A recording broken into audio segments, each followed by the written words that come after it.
5 अगस्त 2023 7:15 चंद्रयान 3 ने चांद की पहली इमेज कैप्चर करके एक और माइलस्टोन अचीव कर लिया है। 15 दिन अर्थ के अराउंड ऑर्बिट करने के बाद फाइनली उसे मून के ऑर्बिट में इंसर्ट करने में साइंटिस्टों को सफलता मिली है और बहुत ही जल्द वो दूसरे ऑर्बिट में भी एंटर कर लेगा। चंद्रयान 3 ने एक और एक बड़ा माइलस्टोन अचीव कर लिया है। 1 अगस्त 2023 12:15 AM 15 दिन अर्थ के अराउंड ऑर्बिट करने के बाद फाइनली चंद्रयान 3 सक्सेसफुली अर्थ की ग्रेविटी को एस्केप करके मून की तरफ स्लिंग शॉट हो चुका है। अब साइंटिफिक टर्म्स में से ट्रांसलूनर इंजेक्शन कहते हैं, लेकिन अभी भी समझना यह बाकी है कि चंद्रयान 3 का करंट स्टेटस क्या है। वो अभी एट द मोमेंट ऑपरेट कैसे कर रहा है, इसरो से कैसे कम्युनिकेट कर रहा है एंड उसका आगे का जर्नी, आगे की ट्रैजेक्टरी कैसे होने वाली है। एंड गाइस, सबसे इंपॉर्टेंटली इसरो के ट्रांसलूनर इंजेक्शन के अचीवमेंट में भी कुछ क्वेश्चंस रेज हो रहे हैं।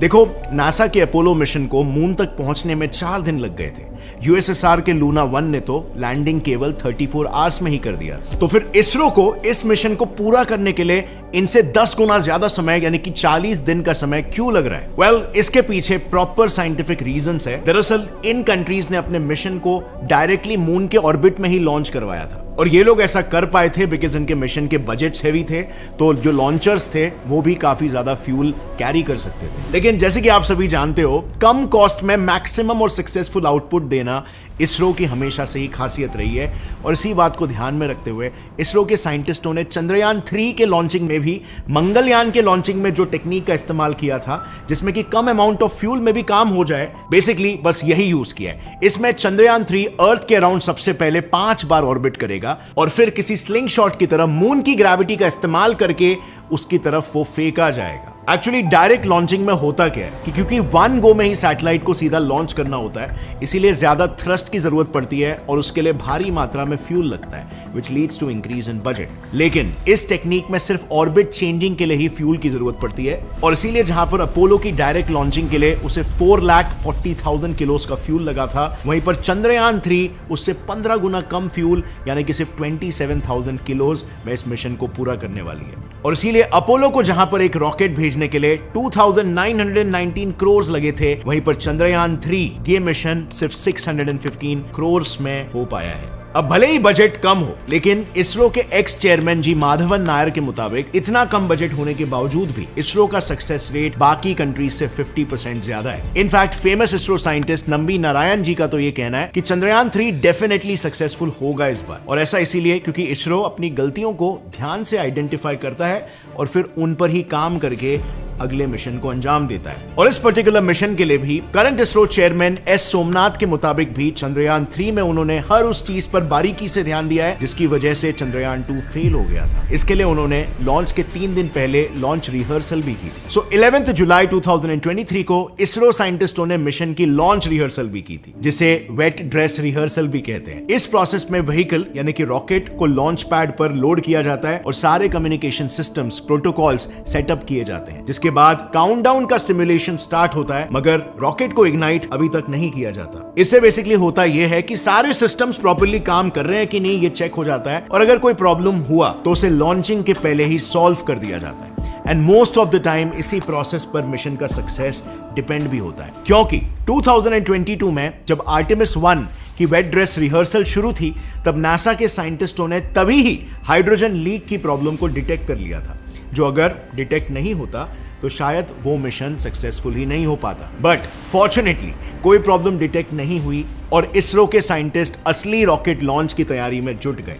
And finally, as we all know, 14 जुलाई को 2:35 पर चंद्रयान 3 ने लॉन्च व्हीकल VM3 M4 की मदद से चांद की तरफ अपनी उड़ान भरकर पृथ्वी के पार्किंग ऑर्बिट में सही सलामत एंटर कर लिया। इस पार्किंग ऑर्बिट में किसी भी सैटेलाइट के रिवॉल्व करने के अपने फायदे होते हैं, क्योंकि सपोज रॉकेट अगर एटमॉस्फेरिक ड्रैग या ग्रेविटी की वजह से अपनी प्लान्ड ट्रैजेक्टरी से थोड़ा भी डिविएशन दिखाता है, तो उसे डायरेक्ट लॉन्च के मुकाबले दोबारा से ट्रैक पर लाना आसान हो जाता है। सो इसी पार्किंग ऑर्बिट में चंद्रयान 3 ने शुरुआत में रिवॉल्व किया और वहीं अपने लॉन्च व्हीकल से अलग होकर अपनी इंडिविजुअल जर्नी पर निकल पड़ा। इसके बाद चंद्रयान 3 ने 5 अलग अलग अर्थ सेंट्रिक ऑर्बिट्स में रिवॉल्व किया, जहां 17 जुलाई से 25 जुलाई के बीच के स्टेप्स में उसे थ्रस्ट दिया गया ताकि वो एक एक करके पहले से बड़े ऑर्बिट्स में एंटर कर सके। इस पूरे प्रोसेस को ऑर्बिटल स्पीड मैन्यूवरिंग कहते हैं, जिसे सबसे पहले 1925 में थियोरेटिकली फॉर्मुलेट किया गया था। दरअसल साल 1925 में जर्मन इंजीनियर वॉल्टर हॉमन ने एक बुक पब्लिश की थी, द अटेनेबिलिटी ऑफ हेवनली बॉडीज, जिसमें उन्होंने किसी भी ऑब्जेक्ट को एक ऑर्बिट से दूसरे ऑर्बिट में भेजने के लिए लगने वाले मिनिमम अमाउंट ऑफ एनर्जी को कैलकुलेट किया था, जिसे उन्होंने नाम दिया द हॉमन ट्रांसफर। बेसिकली हॉमन ट्रांसफर इस प्रोसेस के मुताबिक जब कोई भी एलिप्टिकल ऑर्बिट में घूम रही सैटेलाइट पृथ्वी के सबसे नजदीक पॉइंट पर होती है, यानी कि इस पॉइंट पर, तब उसे थ्रस्ट दिया जाता है ताकि वो दूसरे लंबे ऑर्बिट में एंटर कर सके। इस प्रोसेस की वजह से फ्यूल सिर्फ थ्रस्टिंग फेज में ही इस्तेमाल होता है, जिसके नतीजे में फ्यूल की कंजम्पशन कम हो जाती है। तो एग्जैक्टली इसी प्रोसेस की मदद से चंद्रयान 3 ने 25 जुलाई को अपने 5वें और आखिरी अर्थ सेंट्रिक ऑर्बिट में एंट्री मारी, जिससे वो चांद तक पहुंचने के एक कदम और करीब आ गया। अब जैसे ही चंद्रयान 3 पृथ्वी के 5वें और आखिरी ऑर्बिट में आया, उसने अपनी स्पीड बढ़ा दी और फाइनली 1 अगस्त की रात को 12:15 AM को पृथ्वी से उसके थ्रस्टर को एक्टिवेट किया गया for translunar injection. Simply speaking, thrusters की मदद से उसे मून की ओर एक फिक्स ट्रैजेक्टरी में सक्सेसफुली भेज दिया गया। एंड व्हाट्स मोर, इस पूरे मिशन को कंप्लीट करने के लिए मेजर रोल प्ले करेंगे थ्रस्टर्स। ये थ्रस्टर्स पृथ्वी से इस्ट्रैक बैंगलोर से कंट्रोल होंगे एंड इनफैक्ट यहीं से इंडिया के सारे मिशंस को कंट्रोल किया जाता है, क्योंकि यहां से सैटेलाइट के ऑर्बिट्स, ऑल्टीट्यूड, फ्यूल कैपेसिटी जैसे कई टेक्निकल एस्पेक्ट्स का रियल टाइम एक्सेस हो सकता है। सो इन्हीं थ्रस्टर्स की वजह से चंद्रयान 3 सीधा जाने के बजाय मून के पास जाने के बाद एक कर्व्ड ट्रैजेक्टरी में एंटर होगा और फिर मून के अराउंड ऑर्बिट करने लगेगा। और रिसेंटली इन्हीं थ्रस्टर्स की मदद से 5 अगस्त को 7:15 पर उसे सक्सेसफुली मून के ऑर्बिट में इंसर्ट किया गया है by retro burning at the perilune. यानी कि आसान भाषा में चंद्रयान 3 ने मून के ऑर्बिट में एंटर करने के लिए उसके पाथ के ऑपोजिट डायरेक्शन में एक्सेलरेट किया है एंड यानी कि वो मून के ऑर्बिट में रिवॉल्व करना शुरू कर देगा। इसमें जैसे अर्थ के ऑर्बिट में चंद्रयान 3 अपनी स्पीड बढ़ाकर ऑर्बिटल साइज बढ़ा रहा था, बिल्कुल उसके ऑपोजिट यहां पर मून के ऑर्बिट में एंटर करने के बाद वो अपनी ऑर्बिटल साइज और स्पीड दोनों को कम करने लगेगा। उसके बाद जैसे ही चंद्रयान 3 मून सरफेस से कुछ 30 किलोमीटर की हाइट पर पहुंचेगा, वो उस पर लगाए गए सेंसर्स की मदद से अपनी लैंडिंग स्पॉट्स को सर्च करेगा और मून के साउथ पोल पर एक सॉफ्ट लैंडिंग करेगा। और अगर ये मून के साउथ पोल पर सॉफ्ट लैंडिंग सक्सेसफुल हो गई तो इंडिया 23 अगस्त 2023 को शाम 5:47 पर मून के साउथ पोल पर लैंड करने वाली पहली कंट्री बन जाएगी। ऑल्सो इस मिशन में बाकी कंट्रीज के स्पेस एजेंसीज भी इंडिया को पूरा सपोर्ट कर रहे हैं। जर्मनी का गून हिली अर्थ स्टेशन लिमिटेड, ये सारे स्पेस एजेंसीज चंद्रयान 3 को ट्रैक करके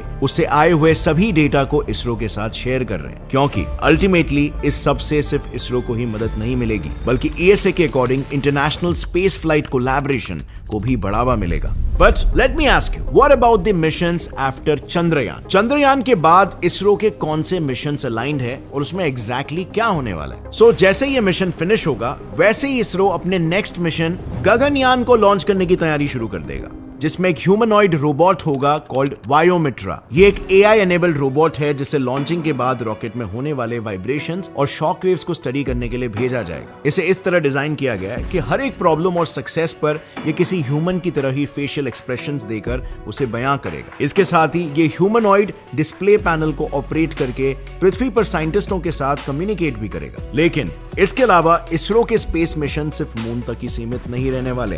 in fact deep solar system exploration के लिए इसरो अगले कुछ सालों में कई सारे माइंड ब्लोइंग मिशंस को लॉन्च करने वाला है, जैसे कि आदित्य L1। इस मिशन में बेसिकली एक प्रोब सूरज की स्टडी करने के लिए रवाना हो जाएगा। इस मिशन का मेन ऑब्जेक्टिव है सोलर एटमॉस्फेयर को, खास करके क्रोमोस्फीयर को और कोरोना को स्टडी करना, जिसके लिए इसमें 7 पेलोड्स इंसर्ट किए गए हैं। उसमें से 4 सोलर सरफेस को स्टडी करेंगे और बचे हुए 3 सोलर विंड्स और मैग्नेटिक फील्ड को ऑब्जर्व करेंगे। इसके बाद फ्रेंड्स साल 2031 तक इंडिया शुक्रयान 1 भी लॉन्च करने वाला है, जो वीनस पर होने वाले volcanic activities, wind speed, atmosphere और बाकी के प्लैनेटरी फीचर्स को ऑब्जर्व करेगा।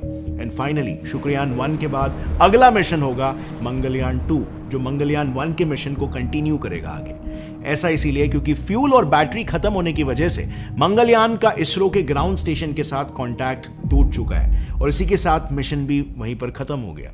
लेकिन मंगलयान 1 की तरह ये भी एक ऑर्बिटल मिशन ही होगा और अगर ये मिशन सक्सेसफुल हो गया तो इसरो उसके कुछ ही सालों में अपना लैंडर मार्स पर भी लैंड कराएगा और इस पूरे मिशन की लीड होगी scientist doctor Ritu Karidhal, rocket women of India, जिसने मंगलयान मिशन को लीड करके सक्सेसफुली लॉन्च भी किया था।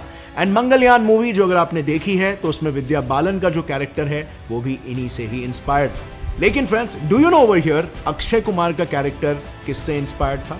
Well, the moon man of India Padmashri Mylswamy Annadurai ji, जिससे बाय द वे इसी चैनल पर हमने एक पॉडकास्ट वीडियो में खूब चर्चा की है, all about the mission, about aliens, about God, about religion, about how to join ISRO, about ISRO's future missions, about the meaning of life, about multiverse, about string field theory and lot more, जिसे आप यहां पर click करके देख सकते हो। Highly recommend you check out this video.